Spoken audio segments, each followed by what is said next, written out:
जंहिंजो करेक्टर मूसा, असुल नालो लाला रफ़ीक ज़ौर, तमामु बहितरीनु इंसान, दिलबर माण्हू। इहो मुंहिंजे लाइ एज़ाज़ आहे जो अहिड़ा मोहबती माण्हू कराची खां कई हिते आया आहिनि ऐं असांखे इन लफ़्ज़ सां कोठिन था त दिलबर।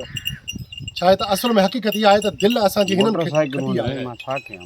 बसि हाणे असां ईअं ख़ाली होता आहियूं, बाक़ी असांजा रूह ऐं असांजी दिलियूं हेॾे अथव। अलाह तव्हांखे सलामत रखे, मौला तव्हांखे आबाद रखे, सॼी संगत मोहबत बि थी ॾिए। हे सालू मूसा जो पीउ सालू तूतली। मां सॼी सिंध खे सभिनी दोस्तनि खे गुज़ारिश थो कयां त महिरबानी करे भली ख़ुशियूं कयो, भली लाॾा कुॾा काज सेरा, पर अहिड़ो पीउ न कजो। तूं अहिड़ो पुटु कंदे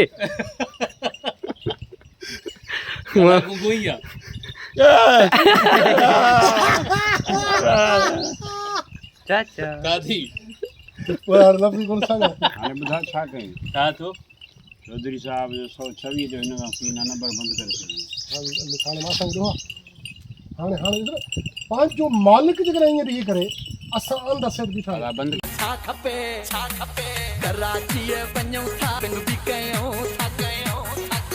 जे सेट ते आउटडोर ते हे असांजो प्री प्यारो दोस्त ऐं असांजो भाउ, असांजो उस्ताद कैमरामैन साईं माजिद अली शाह, ऐं हिन पासे असांजो असिस्टेंट डायरेक्टर ऐं माशूक चांडियो साहब जेको जुमला थो ॾे।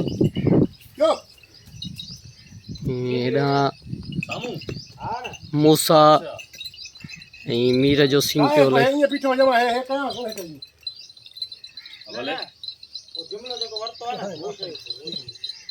अस्सलाम वालेकुम मीर भाउ। वालेकुम सलाम। ख़ुशि आहियो? तबियत सही आहे? अॼु तव्हांजी रिकॉर्डिंग हले पई तकरार जे सेट आउटडोर। मूसा मौला तव्हांखे सलामत रखे, सिंध सलामत, साथ सलामत। नेक्स्ट टाइम कचहरी कंदासीं।